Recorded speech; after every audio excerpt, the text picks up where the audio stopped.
हाँ जी मेरे दोस्तों, तो कैसे हाल है आपके। वैसे मुझे पूरा भरोसा है कि आपके हाल बिल्कुल बेहाल ही होंगे क्योंकि आपकी परीक्षा के दिन आ गए हैं बिल्कुल नजदीक। और पहली बात, मुझे नहीं पता आपकी पुरानी तैयारी कैसी हुई है, अच्छी हुई है, बुरी हुई है, जो हुई है वो हुई है। अब डिपेंड, आगे का रिजल्ट सब आपका उस पर डिपेंड करेगा कि अब आगे आप क्या करते हो। तो पुरानी चीजें सब भूल जाओ, ठीक है ना। तो अब अपन शुरू करते हैं ऑडिट से, जो कि बहुत ही स्कोरिंग, बहुत ईजी सब्जेक्ट है, जैसा कि आप सबको पता है, ठीक है ना। तो ऑडिट, तो उसके अंदर सबसे पहले मैं आपको, जो पहले आपने अगर पुरानी वीडियो या कुछ देखा हो, मतलब टेलीग्राम चैनल पे पीडीएफ वगैरह, तो मैंने आपको पूरी डिटेल स्ट्रेटेजी शेयर करी थी, मतलब एग्जाम्स की, कि आपको शेड्यूल किस हिसाब से रखनी है आपकी स्टडी, पहले कौन सी सब्जेक्ट करनी है, कितने डेज करना है, क्या करना है। तो उस हिसाब से आप ऑडिट ऑडिट को भी कितने नंबर ऑफ डेज किस रिवीजन में देने हैं, first revision, second revision, third revision, वो सब मैंने उधर आप डिस्क्राइब कर चुका हूं, ठीक है। तो अब अपन यहाँ पे आता है सब्जेक्ट को पढ़ना कैसे। अब इसको उस तरह पे चलते हैं, डिटेल में अच्छे से पढ़ना कैसे, बिल्कुल डिटेल स्ट्रेटेजी होने वाली है।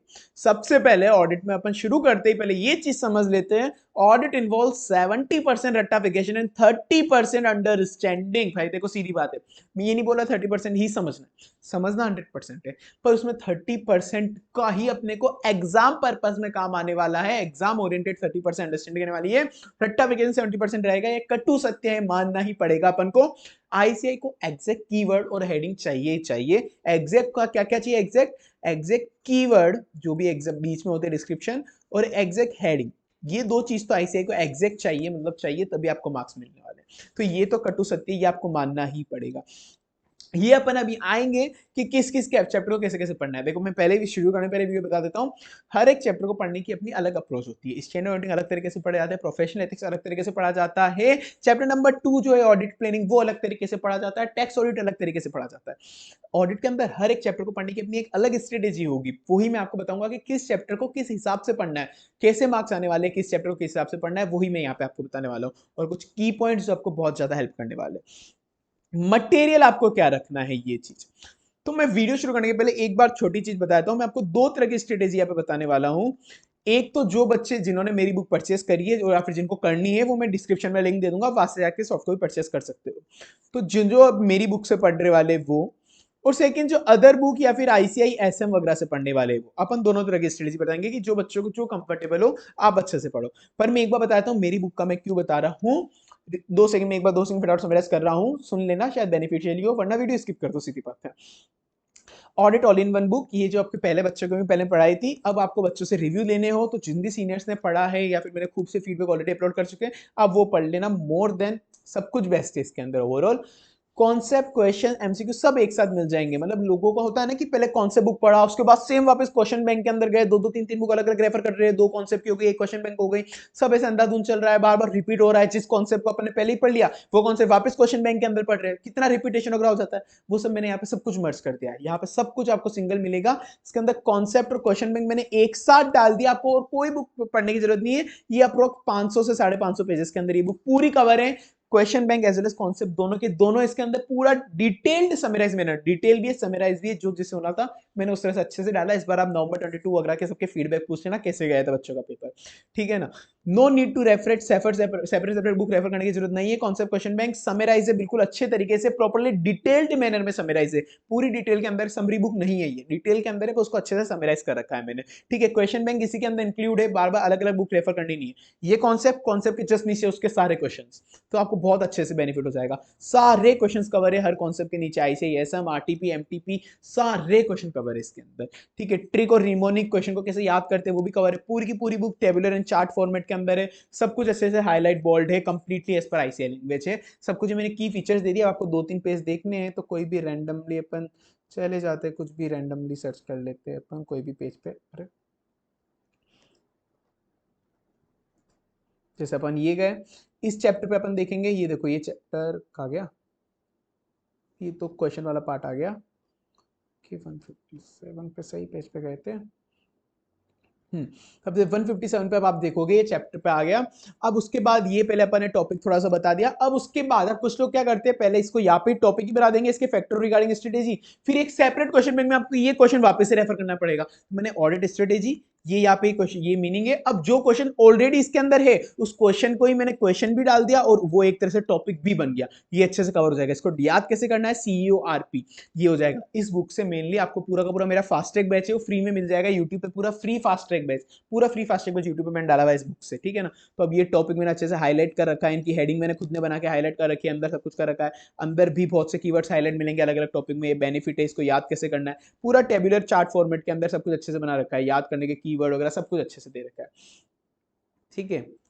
और इससे कुछ भी उठाए अपन, कंपनी ऑडिट में आपको अगर बता दूं, आपको दिखना हूँ,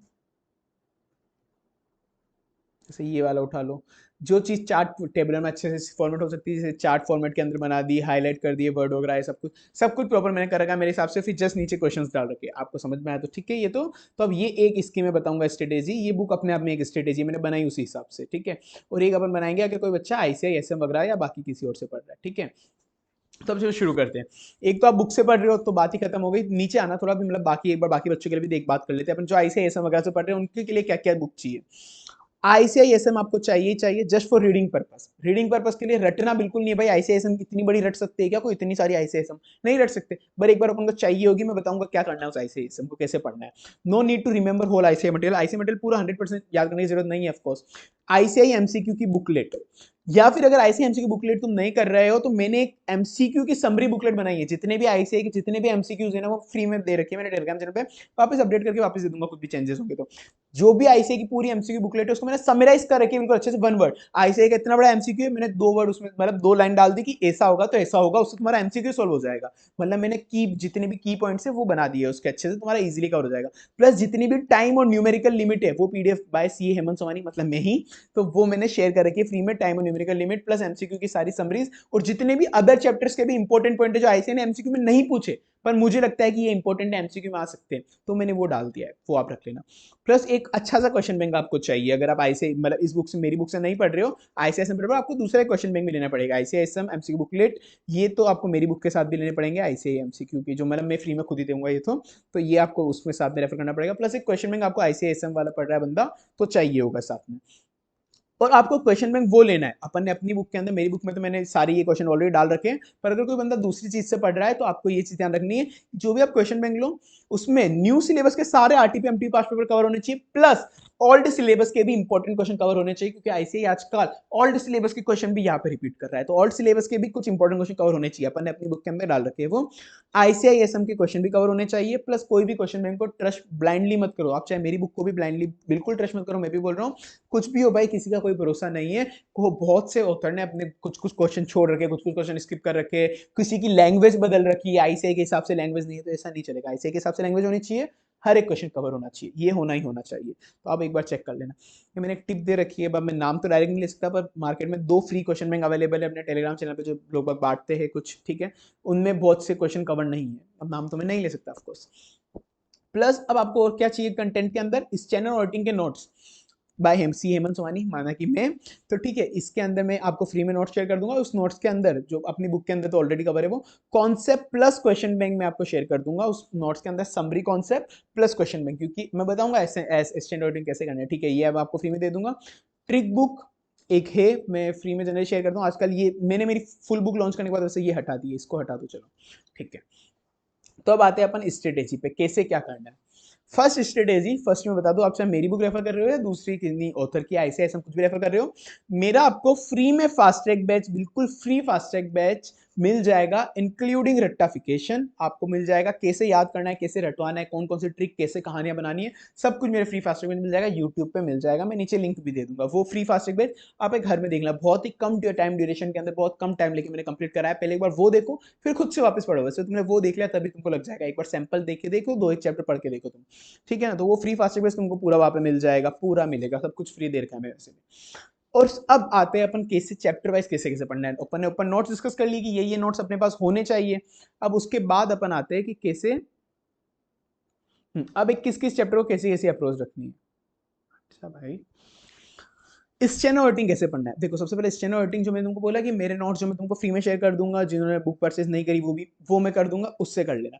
अब जो स्टेनो ऑडिटिंग है भाई, अगर कोई बोले तो पूरा 100% डिटेल में पढ़ना है तो उसके लिए होते हैं ऑडिट के प्रोनाउंसमेंट, 400 पेजेस के, दो होते हैं 800 पेजेस की, तो तुम मतलब स्टेनो ऑडिटिंग की पढ़ते रह जाओगे जो आईसीआई के ऑडिट प्रोनाउंसमेंट होते हैं। सबको पता है पॉसिबल नहीं है इतना कवर करना, बहुत जेन्युइन बात है, कोई कवर नहीं कर सकता। तो स्टेनो ऑडिटिंग के अंदर समरी नोट्स चाहिए होते हैं, प्लस सारे क्वेश्चन, सारे न्यू कोर्स के question as well as old course के भी important question, plus time, numerical limits और इंपॉर्टेंट पॉइंट फॉर एमसीक्यूज, ये सारी चीजें। ठीक है, तो समरी कॉन्सेप्ट नोट्स क्या क्या चाहिए अपने को एसएस के अंदर, summary concept notes, plus time and numerical limit जितनी भी है, प्लस सारे क्वेश्चन, सारे मतलब सारे क्वेश्चन, ठीक है ना, जिससे सारे कॉन्सेप्ट भी कवर हो जाए सारे क्वेश्चन करने से, ये सब चाहिए। तो ये सारी चीजें मिला के मैंने ये नोट्स बना दिए, ये सारी चीजें मिला के मैंने ये नोट्स बना दिए, ये तुम्हारे मोर देन सफिशिएंट होंगे, ये नोट्स मैं तुमको फ्री में दे दूंगा। ठीक है, सारे क्वेश्चन न्यू सिलेबस के, ओल्ड सिलेबस के भी important question, important concept, not 100% concept, 100% cover करना पॉसिबल ही नहीं है स्टेनो राइटिंग में, बिल्कुल इम्पॉसिबल है, तो मैं बोल रहा हूँ। ठीक है ना, ये चीज हो जाएगी जिससे तुम एमसीक्यू भी सोल्व कर पाओगे इंपॉर्टेंट कॉन्सेप्ट से सब कुछ, तो वो सब कुछ हो जाएगा। तो एसएस के अंदर तुमको ये अप्रोच रखनी है कि ये चीज करनी है। प्रोफेशनल एथिक्स, जो बंदे मेरी बुक कर रहे हैं उनके अंदर ये सब चीजें तो ऑलरेडी कवर है ही। बाकी जो बंदे आईसीआई मतलब बाकी बुक रेफर कर रहे हैं तो professional ethics, peer review, quality review, company audit, एलओडिया, ये चैप्टर ऐसे जो कॉम्प्रिहेंसिवली कवर करने, कॉम्प्रिहेंसिवली। ठीक है ना, तो इनको कॉम्प्रिहेंसिव मतलब है, इनको कॉम्प्रिहेंसिव पढ़ना है तुमको आईसीआईएसएम से, जो अपनी बुक से पढ़ रहे हैं वो तो काफी होते ना, मैंने पहले कॉम्प्रिहेंसिव दे रखा है इनका कंटेंट, पर जो आईसीआईएसएम से अगर बाकी बुक से पढ़ रहे हो तो इसको आईसीआईएसएम से उठाओ, बिल्कुल कॉम्प्रिहेंसिवली पढ़ाओ, क्योंकि ये बहुत इंपॉर्टेंट चैप्टर, इनको इंपॉर्टेंट अंडरस्टैंडिंग भी चाहिए। हर बार आईसीआई कुछ ना कुछ नए कॉन्सेप्ट से नए नए क्वेश्चन ट्राई कर ही लेता है, तो इन चैप्टर्स को तो बहुत ही कॉम्प्रिहेंसिव करना है, डिटेल के अंदर करना है, कोई भी पॉइंट इन चैप्टर का तो मत छोड़ना, बाकी चैप्टर की बात में बात करते हैं। ठीक है, तो ये चैप्टर अपन को बिल्कुल कॉम्प्रिहेंसिव करने, professional ethics, peer review, quality review, company audit, LODR. ठीक है, और एक और तुम चाहो तो सीएफएस भी इसमें जोड़ सकते हो, सीएफएस में भी आजकल बंदा ऐसे ही खेल लेता है, सीएफएस भी आओ तो यहाँ पे जोड़ लो एक। ठीक है ना, न्यू क्वेश्चन बहुत आते हैं, तो इसको आईसीएसएम से बिल्कुल कॉम्प्रिहेंसिवली अच्छे से पढ़ना है, एक एक चीज आईसीएसएम से तुमको पढ़नी है अगर तुम मेरी बुक से नहीं पढ़ रहे हो तो। प्लस साथ में जो तुम्हारे पास ऊपर मैंने क्वेश्चन बैंक बोला था उसका रेक्टाफिकेशन करना ही करना है। क्वेश्चन बैंक का रेक्टाफिकेशन तो 100% मैंडेटरी है, जो भी आज तक आईसीए की क्वेश्चन है वो तो पूरे रटने ही रटने हैं भाई। ऊपर तुमने कॉम्प्रिहेंसिवली इसको कवर तो कर लिया अच्छे, सब कुछ एक एक चीज टॉपिक समझ लिया अच्छे, सबको समझ लिया, पर क्वेश्चन बैंक तो बिल्कुल रट्टा मारना है कि ये एग्जैक्ट अगर क्वेश्चन आ जाए। देखो मोस्टली केसेस के अंदर 50-60% पेपर रिपीटेड होता है, देखो रेयर चांस के अंदर कुछ नहीं होता, मेरे टाइम के अंदर भी एक भी क्वेश्चन रिपीटेड नहीं था, मैं खुद बोल रहा हूँ एक भी क्वेश्चन रिपीटेड नहीं था, वो हो गया तो हो गया।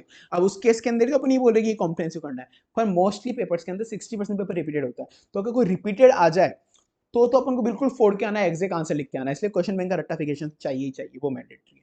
अब उसके बाद आई फिजिकल लॉस की बारी, टैक्स ऑडिट। टैक्स ऑडिट के अंदर समरी नोट्स करने हैं, अब आईसीएएसएम इसके अंदर पूरी नहीं हो सकती, समरी नोट्स करने। अब मैं पता नहीं मेरे तुमको नोट्स शेयर कर दूं, अब मेरे को पता नहीं ओल्ड सिलेबस मतलब मैंने पहले तो करे हुए 2 अटेम्प्ट पहले शायद मैंने फ्री में नोट्स शेयर करे हुए, इस बार करूँ नहीं करूँ मुझे पता नहीं, मैं देख लूंगा, कोशिश करूंगा कर दूं ये नोट्स फ्री में अवेलेबल। ठीक है, फिजिकल लो के अब देखूंगा मैं, अभी श्योर नहीं कह सकता। ठीक है, तो समरी नोट्स तुमको कोई भी उठाने या तुमने खुद ने बना रखे तो खुद के उठा लो, अच्छी बात है। समरी नोट्स लेने, प्लस क्वेश्चन बैंक इसका करना है, प्लस इंपॉर्टेंट क्लोज नंबर याद करने हैं, और समरी नोट्स करने कोई क्वेश्चन बैंक करना है अच्छे से, क्वेश्चन बैंक सबका रट्टा मारना ही है, प्लस इंपॉर्टेंट क्लोज नंबर, मैंने इसकी भी वीडियो बना रखी है कौन कौन से इंपॉर्टेंट क्लोज नंबर है और कैसे याद करना है उसको। ठीक है ना, तो मैंने वो भी बना रखी है, इंपॉर्टेंट क्लोज नंबर को याद भी कैसे करना है वो मैंने वीडियो बना रखी है। ठीक है, क्लोज नंबर ये हो गया। उसके बाद अपन उतरते हैं फॉर एमसीक्यू पर्पस के लिए अपन को चाहिए होंगे क्लोज नंबर, क्योंकि आधी बार ऐसे ही पूछ लेता है कि इस ये वाला क्लोज कौन सा क्लोज लगेगा, एमसीक्यू में टिक मारो, वहां पे लग जाता है अपने को। ठीक है, तो ये अपना ऑर्डिनल फिजिकल लॉस। अब बाकी के जो बचे अदर चैप्टर इनके अलावा ऊपर जो अपना डिस्कस हुआ एसेस वगैरह इनके अलावा केवल क्या करना है, रट्टाफिकेशन, पूरी क्वेश्चन बैंक जो भी तुमने रेफर की पूरी क्वेश्चन बैंक अच्छे से रट्टाफिकेशन लगाना है, मैक्सिमम चीजें वाई कवर हो जाएगी, इंपॉर्टेंट सारी क्वेश्चन का रट्टाफिकेशन लगा लोगे तुम, पूरा रट्टा मारना है उसको, तो तुम मान के चलो।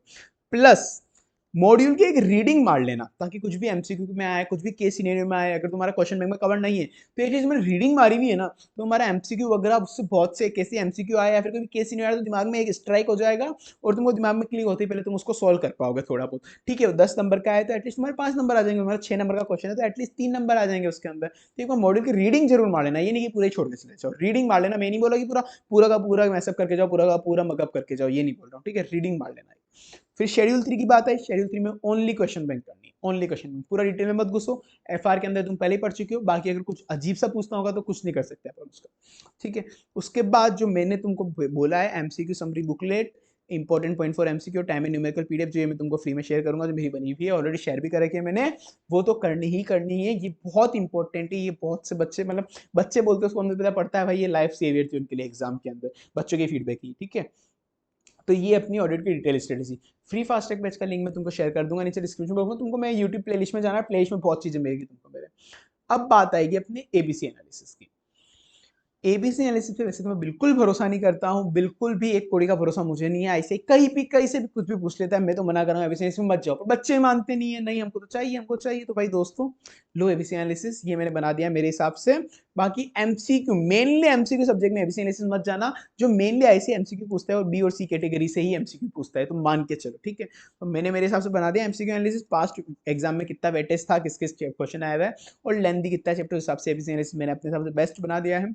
पर फिर भी किसी एबीसी एनालिसिस का कभी आग बंद करके भरोसा मत कर लेना भाई, हम पेपर सेट नहीं कर रहे, एग्जामिनर का कोई भरोसा नहीं है, वो तो भाई फंका ऑन कर देता है, जो पेज उड़ा उधर से क्वेश्चन पूछ लेगा, उसका ऐसे ही चलता है। पर एक चीज है, जो भी हो एबीसी एनालिसिस अगर फॉलो भी कर रहे हो तो कम से कम new meaning of ABC analysis तो मेरी तरफ से लेके चलो। ए मतलब है ए टॉपिक खून में डालना है, खून में। आधी रात को कोई पूछ लेना तुम्हारे हिसाब से बड़ बड़ निकलना चाहिए वो ए नंबर का। A category. B category important chapter है, need good attention. C category read and understand them for MCQ purpose and do all important question, don't skip completely. Understand, read understand करो एक बार MCQ purpose के लिए, और important question जितने भी सारे एक बार वो तो कर लो सी कैटेगरी में भी। ये नहीं कि सी पूरे ही छोड़ के चले गए, ऐसा मत कर लेना। अब ये रहा एबीसी, ठीक है। अब तुम चाहो तो इसका फोटो खींच लो, ये वैसे मैं शेयर कर दूंगा तुमको, टेलीग्राम चैनल में मिल जाएगा, ठीक है। टेलीग्राम चैनल से उठा लेना ये, बाकी तुम चाहो तो ना स्क्रीनशॉट भी ले लो इसका, ठीक है। तो चलो, ये अपना हो गई ऑडिट की स्ट्रेटेजी डिटेल वाली। अब बस पढ़ो जी जान लगा के, best of luck for your exams.